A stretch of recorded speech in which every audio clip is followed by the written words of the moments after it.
Welcome to a very disappointing episode. Check this out. Amy's tomatoes are getting little black spots on the leaves. This is not a good sign. Look at that. And the holes in the leaves as well. Look, the copper tape should be stopping the slugs and snails. Oh look, there is a little slug in the beer. That's good.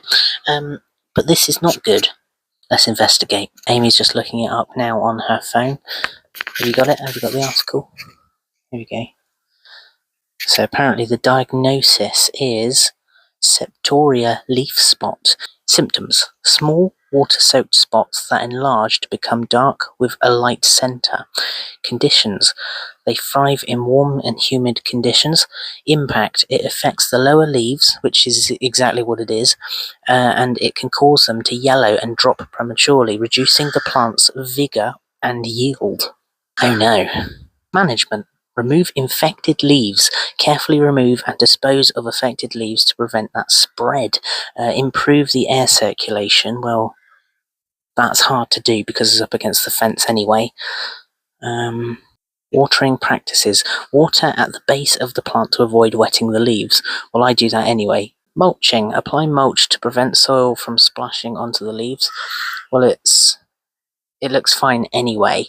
And Amy's actually added some eggshells to it because of lack of calcium. Now, eggshells are a really good way, especially what you learnt last time, wasn't it? Last year, where Amy added the eggshells once. What was it? Bottom end rot happened to the actual tomatoes themselves, where the bottoms of the tomatoes were going black. It looked disgusting. We got worried and petrified. So Amy quickly snapped up some eggs. We had a lot of scrambled eggs that week, and she used the shells because they contain calcium to be able to put onto the base of the plant, where they then produced enough calcium to stop that from happening from them forward. Okay, so it looks like we need to get rid of the leaves. Don't cry, it's okay. Well, let's go snip the leaves off.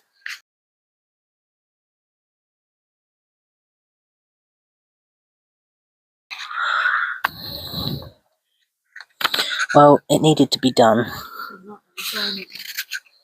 Oh god, yes it is. How much of this plant is actually affected? I don't know. Oh, look at that. Sweet. That one. Oh no, spider. Ooh. Yes, tiny spider. Oh. Looks okay to me. Oh, actually no, because it's got a couple of... It's got a couple of spots, isn't it? Spin them off? I think cut it. Oh. In the long run, we're doing it some good, I think. We're doing this. Last year's ones, I don't think were that thick, were they? Well, what's weird about this? Yeah. Is that's the main stem there? Yeah. This is a single stem off of it that's growing the truss.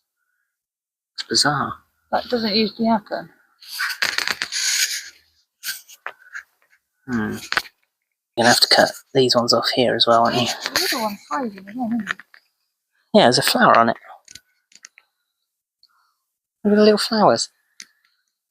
For anyone asking, these are Amy's pink secateurs. Neon pink. Beautiful. What make are they? Dungeon and Bull. Oh yeah. Beautiful. For anyone who's looking for some pink secateurs, go to the garden centre and request yours now. Well, it's got a hole in it, but I don't think it's... Oh yeah, it is. It's got a black spot, yeah. Get rid of it. The thing is, I did this to start with on my one before it got too big. I ended up cutting off the bottom rungs anyway. I don't want to cut it all off too soon.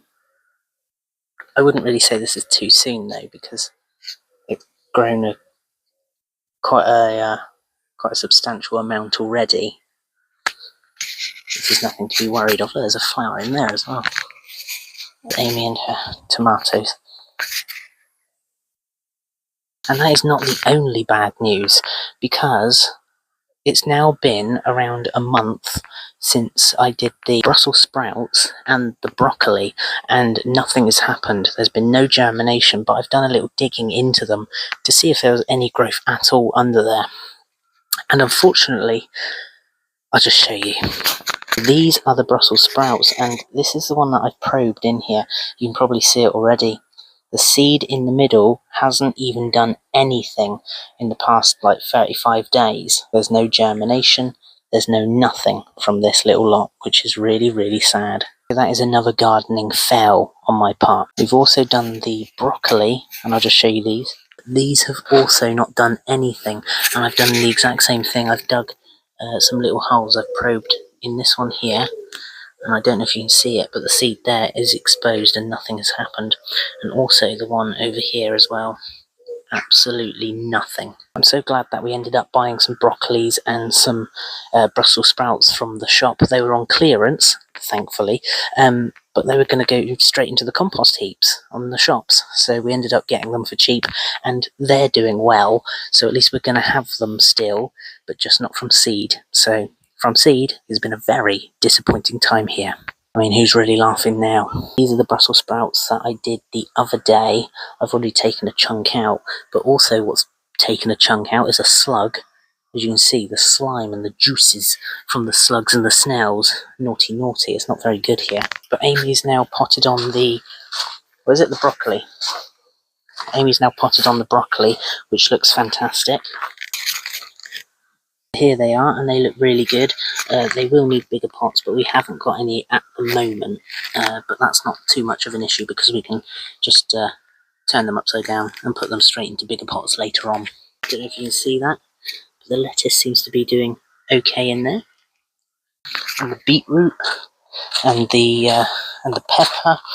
And this is something that I just did. Is another batch of chitted potatoes. You can just see the little chit, I said, poking out above the soil.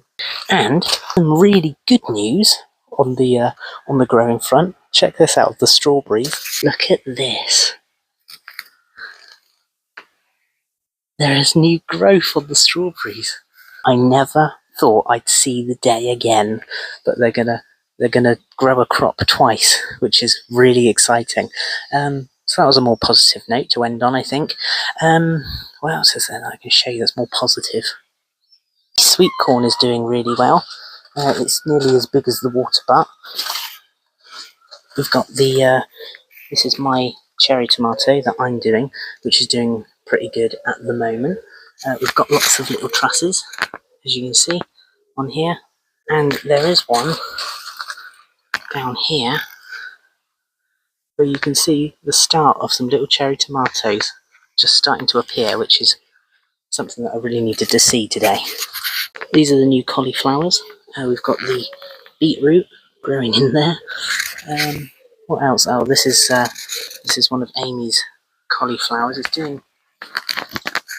It's doing well, but it did get eaten, and I'm just trying to nurse that back to life.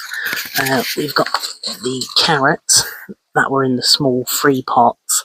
I've put them all in one big pot, as you probably would have seen if you've watched these in chronological order. But they're doing well. We've got all the leeks that I potted on. They seem to be doing okay. I've started to use little toilet roll tubes to try and prop them up a little bit, and some old tent pegs that I found.